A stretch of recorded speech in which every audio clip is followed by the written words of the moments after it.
أعوذ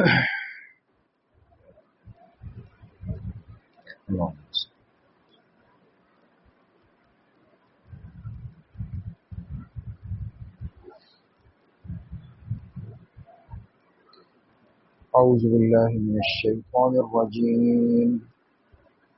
بسم الله الرحمن الرحيم.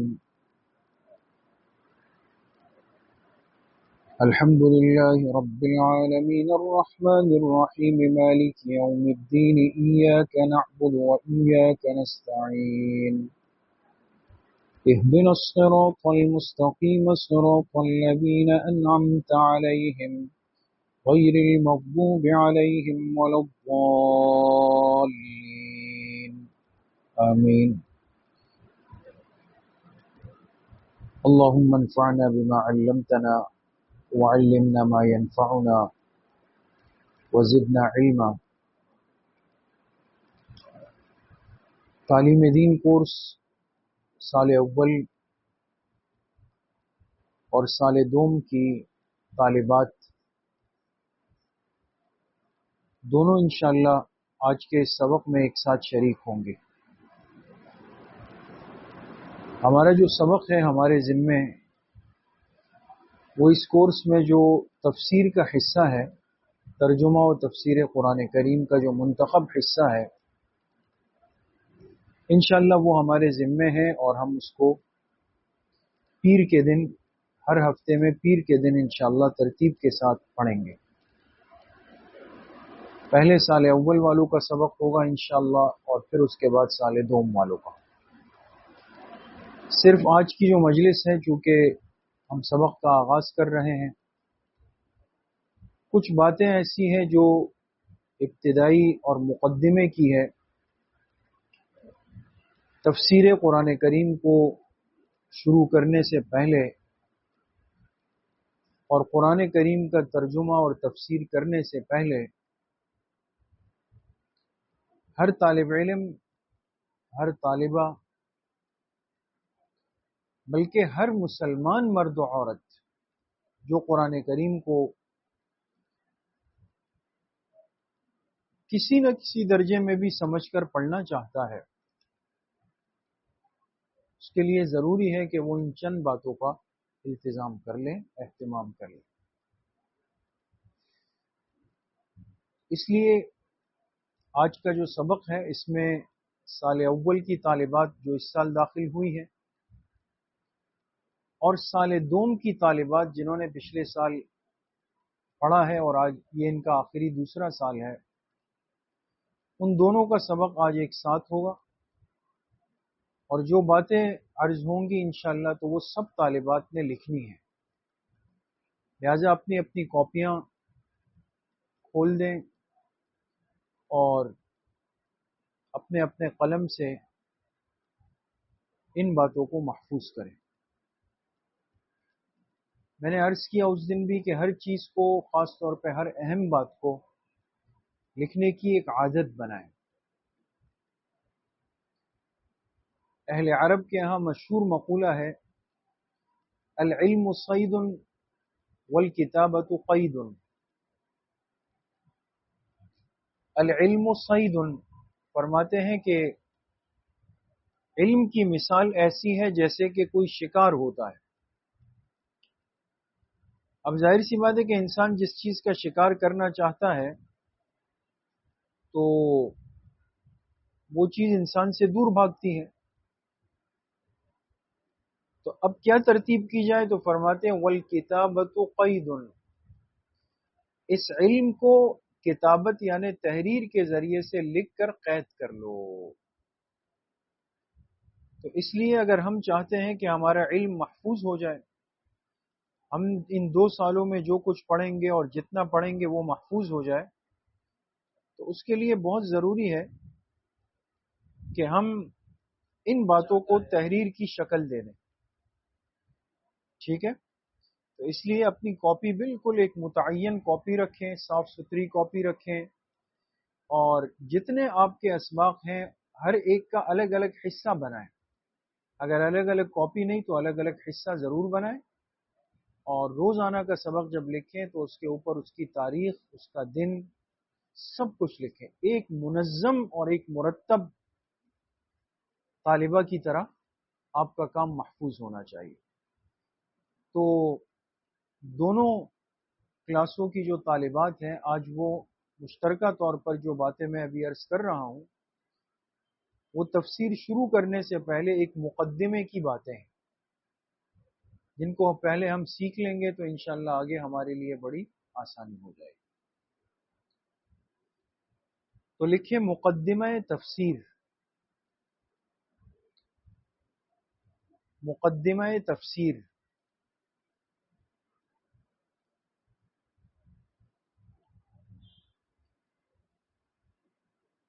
اگلی لائن میں لکھیں تفسیر شروع کرنے سے پہلے، تفسیر شروع کرنے سے پہلے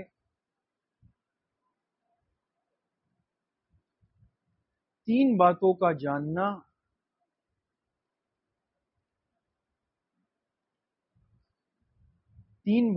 جاننا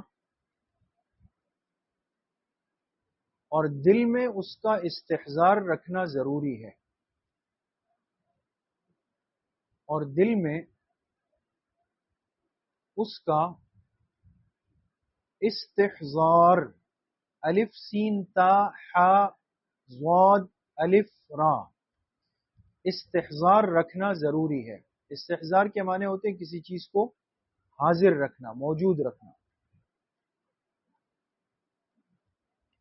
تو تین باتیں ہمارے سامنے ہر حال میں ہونی چاہیے۔ وہ کیا کیا باتیں وہ میں ترتیب سے عرض کرتا ہوں، آپ اس کو لکھتے رہیں۔ نمبر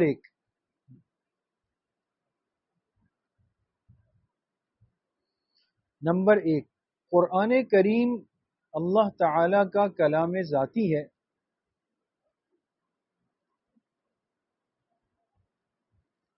قرآن کریم اللہ تعالی کا کلام ذاتی ہے،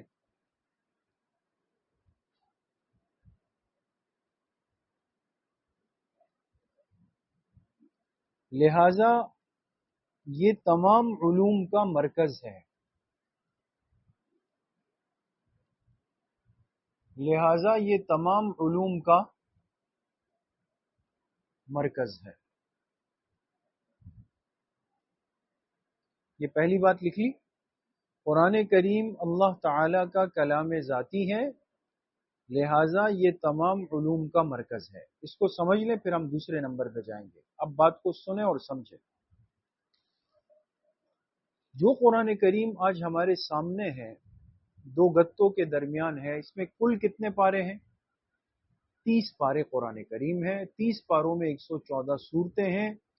114 سورتوں میں کل ملا کر 6666 6666 آیتیں ہیں۔ یہ جتنا قرآن کریم ہے الحمد سے لے کر من الجنت والناس تک، یہ کس ذات کا کلام ہے؟ اللہ کا، اور اللہ کا ذاتی کلام ہے۔ ذاتی کلام کا مطلب یہ ہے کہ ایک ہوتا ہے بندہ کسی اور کی بات کو نقل کر رہا ہے، ایک ہوتا ہے کہ بندہ خود اپنی بات پہلی دفعہ خود بیان کر رہا ہے۔ تو قرآن کریم سب سے پہلے کس کا کلام ہے؟ اللہ کا۔ اس کو کہتے ہیں اللہ کا کلام ذاتی ہونا، یہ کسی اور کا کلام نہیں۔ جب اللہ کا کلام ذاتی ہے اور سب سے پہلے اللہ نے اپنے آخری پیغمبر محبوب کائنات جناب نبی کریم صلی اللہ علیہ وسلم پر اس کی وحی اتاری، غور کریں، بات کو سنیں۔ پہلی وحی کے اترنے سے آپ اللہ کے نبی بن گئے، آپ کی بعثت ہو گئی، آپ کو نبوت مل گئی، ٹھیک ہے؟ تو معلوم ہوا کہ نبوت کا آغاز ہوا جب قرآن کی پہلی وحی آئی، تو وحی گویا بنیاد بن گئی۔ وحی کیا بن گئی؟ بنیاد۔ لہذا اب دنیا میں ہم جتنے بھی علوم حاصل کریں، جتنے بھی، چاہے آپ حدیث پڑھیں گی، آپ مسائل فقہ پڑھیں گی، آپ سیرت اور اسوہ پڑھیں گی، آپ آداب المعاشرت پڑھیں گی، آپ عقائد پڑھیں گی، آپ تجوید پڑھیں گی، آپ عربی پڑھیں گی، اور جو کچھ بھی آپ پڑھیں، لیکن یہ بات طے ہو گئی کہ ان تمام کا جو مرکز ہے اور جو بنیاد ہے وہ کیا چیز ہے؟ وہ قرآن کریم۔ بات سمجھ میں آ گئی؟ وہ قرآن کریم ہے۔ تو قرآن کی حیثیت تمام علوم کے لیے کس کی ہو گئی؟ ایک مرکز کی ہو گئی، ایک بنیاد کی ہو گئی۔ اب اس بنیاد سے آگے سارے خیر کے سلسلے چلیں گے۔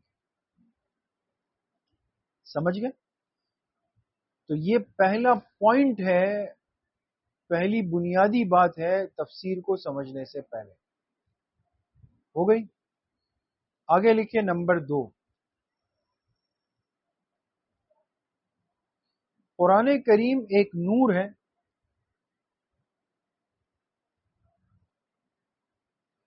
قرآن کریم ایک نور ہے۔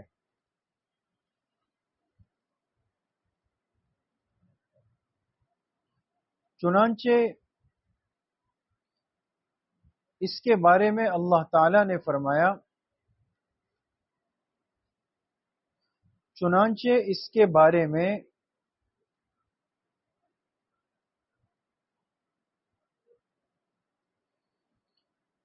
بارے میں اللہ تعالی نے فرمایا،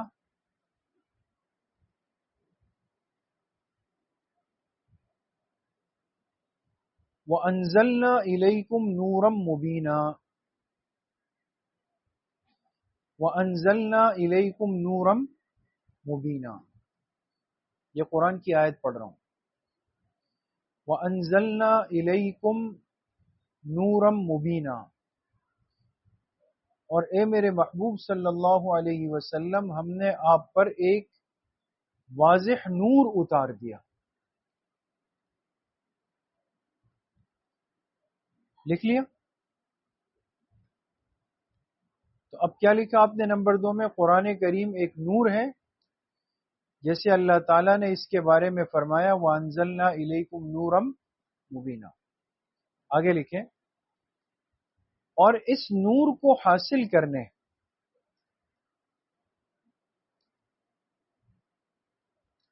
اور اس نور کو حاصل کرنے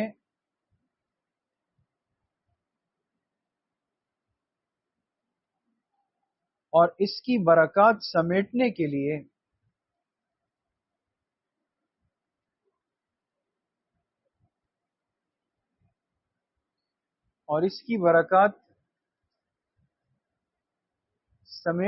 لیے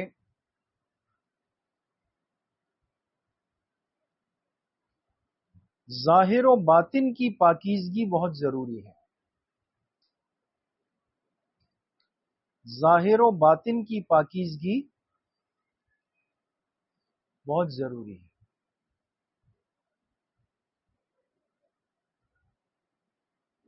بات سمجھ گئے؟ یہ دوسری بات، اور یہ بھی آسان سی بات ہے، سمجھنا چاہیے کہ دیکھیں ہر پاک چیز کو پاک جگہ پر رکھا جاتا ہے، قیمتی چیز کو قیمتی جگہ پہ رکھا جاتا ہے۔ ہاں جو ردی چیز ہو تو اس کو کہیں پر بھی رکھ دیا جائے۔ تو اب مثال کے طور پہ آپ کے پاس 5,000 کا نوٹ ہے، تو ایسا ہے کہ کسی نے باہر وہ جوتوں کا جو ریگ ہے آپ کا وہاں رکھ دیا ہو؟ نہیں، 5,000 قیمتی چیز ہے تو وہ محفوظ بٹوے میں ہے۔ سونا قیمتی چیز ہے تو وہ اپنے کیس میں گھر میں دروس کے اندر ہے۔ کھانے پینے کی چیز اللہ کا رزق ہے تو صاف ستھرے برتن میں ہے۔ اللہ نے عقل دی کہ پاکیزہ چیز کو پاکیزہ جگہ پر رکھنا ہے۔ قرآن اللہ کا نور ہے۔ اب نورانی چیز کو جسم میں رکھنے کے لیے بہت ضروری ہوگا کہ ہم سب کے جسم کا ظاہر بھی پاک ہو۔ ظاہر کی پاکی سے مراد کیا ہے؟ کہ ہم باوضو ہوں، جسم صاف ستھرا ہو، لباس صاف ستھرا ہو، بیٹھنے کی جگہ صاف ستھری ہو، جسم سے بدبو نہ آ رہی ہو، یہ ساری باتیں. اس لیے طالبات طلبہ سب اس کے پابند ہوتے ہیں کہ جب وہ علم کے لیے آئے نا تو آپ صبح نکلیں پاک صاف ہو کر آئے.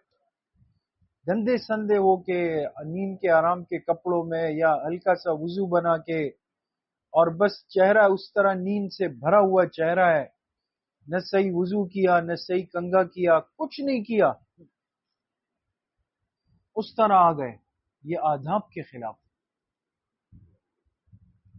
بات سمجھ گئے؟ اس لیے ایک تو ظاہر کی پاکی بھی بہت ضروری ہوگی. تمام طالبات، میں تعیش کی تنقش کی بات نہیں کر رہا ہوں کہ ہم فیشن کرنا شروع کر دیں کہ بھئی چلو رنگ برنگی برقعے ہیں اور یہ ہے اور نہ یہ نہیں، لیکن پاک صاف کپڑے ہوں، جسم سے خدا نخواستہ کوئی بدبو نہ آئے، صاف ستھرے ہو کر ہم آئے. یہ ظاہر کی صفائی.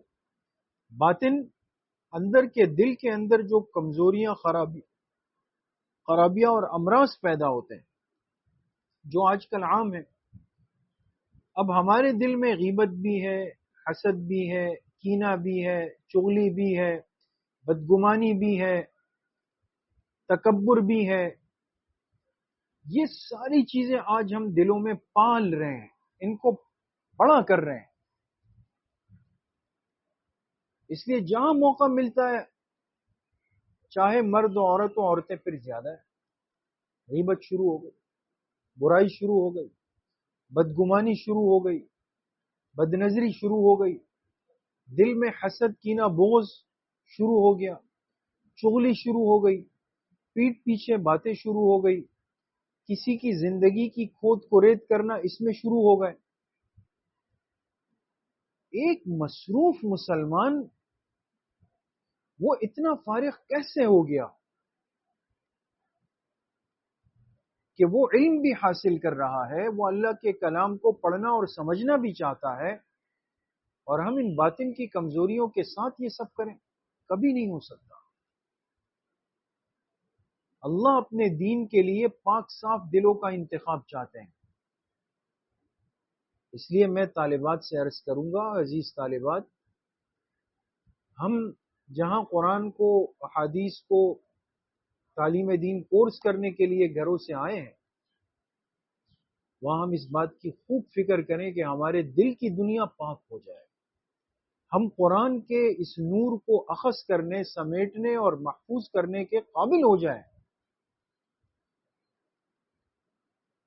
اس لیے کسی کے لیے بری سوچ مت رکھیں، خاص طور پہ پھر اپنے بڑوں والدین ہیں، معلمات ہیں، مربیات ہیں، بڑے بہن بھائی ہیں، علماء ہیں، خاندان کے بزرگ ہیں، اپنی ساتھی ہیں، کسی کے لیے غلط سوچ گمان مت رکھیں. سمجھ گئے؟ 2 باتیں ہو گئی. نمبر 3 لکھیں، قرآن کریم کا نزول، قرآن کریم کا نزول پیغمبر علیہ الصلاۃ والسلام کے قلب مبارک پر ہوا ہے.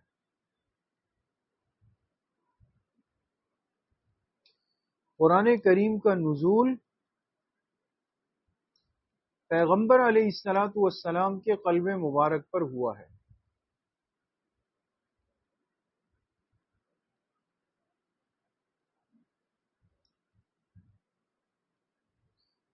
اور وہاں سے صحابہ اکرام کے ذریعے، اور وہاں سے صحابہ اکرام کے ذریعے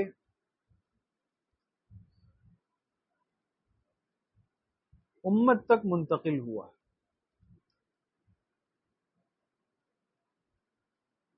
صحابہ اکرام کے ذریعے امت تک منتقل ہوا.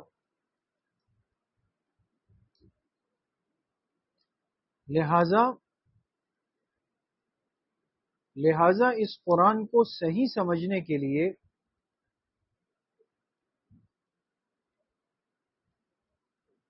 اس قرآن کو صحیح سمجھنے کے لیے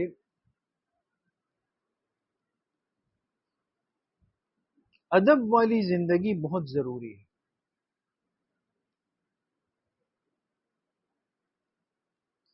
ادب والی زندگی بہت ضروری ہے.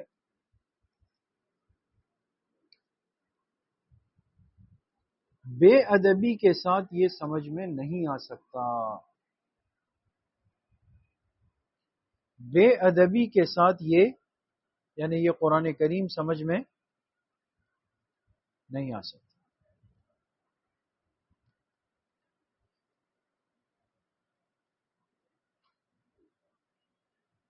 بات سمجھ گئی؟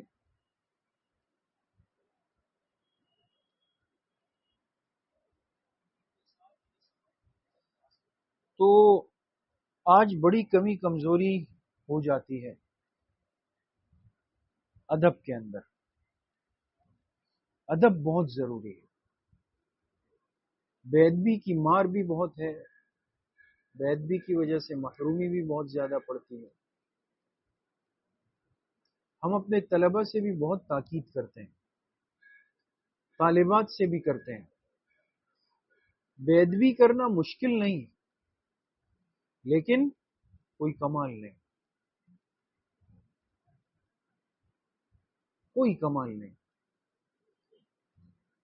ایک جانور پر اگر اس کا مالک محنت کرتا ہے نا تو وہ اپنے مالک کی موجودگی میں کوئی غلط سلط حرکت نہیں کرتا، خاموش رہتا ہے. اسے پتا ہے کہ اس مالک نے مجھ پر احسان کیا ہے، لہذا اس کے آئے ہوئے مہمان، اس کے ساتھیوں، اس کے احباب کے سامنے اگر میں کچھ غلط کروں گا یہ بے ادبی کے زمرے میں آ جائے گا.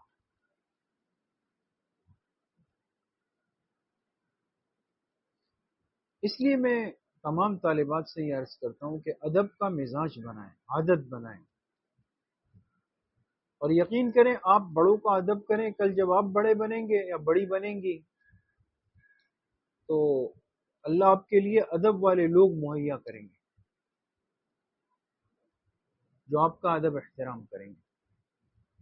تعلیم دین کورس کو ہم جتنا حاصل کرنا چاہتے ہیں اور جتنا اس سے فائدہ اٹھانا چاہتے ہیں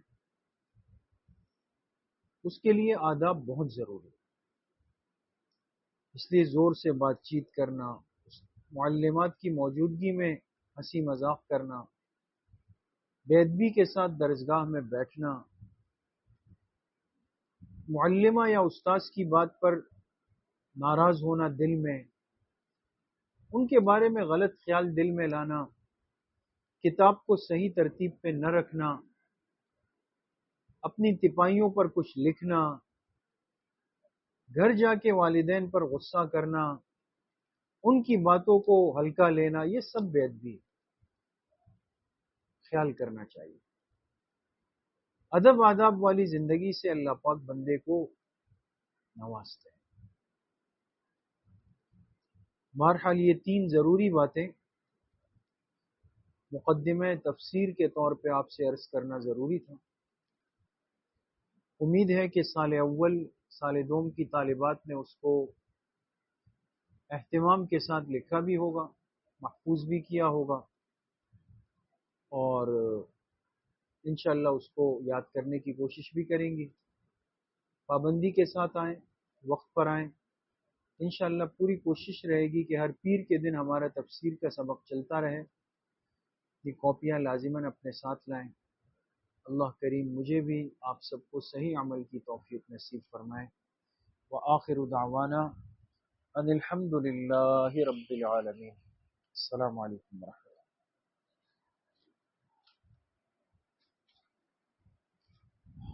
معاذ بند کر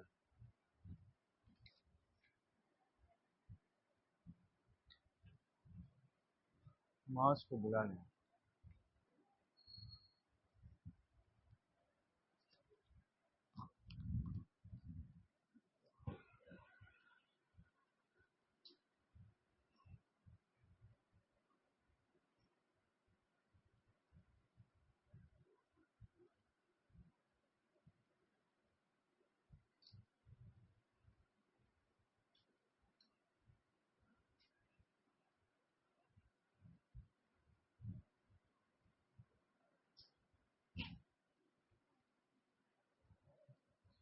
فاروق کی طبیعت سے آرام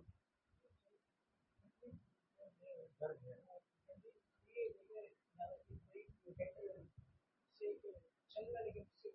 تکلیف ہو رہی ہے بالکل تازہ تازہ ہے. ہاں صحیح ہوگا, ایک دو دن لگیں گے اللہ فضل فرمائے.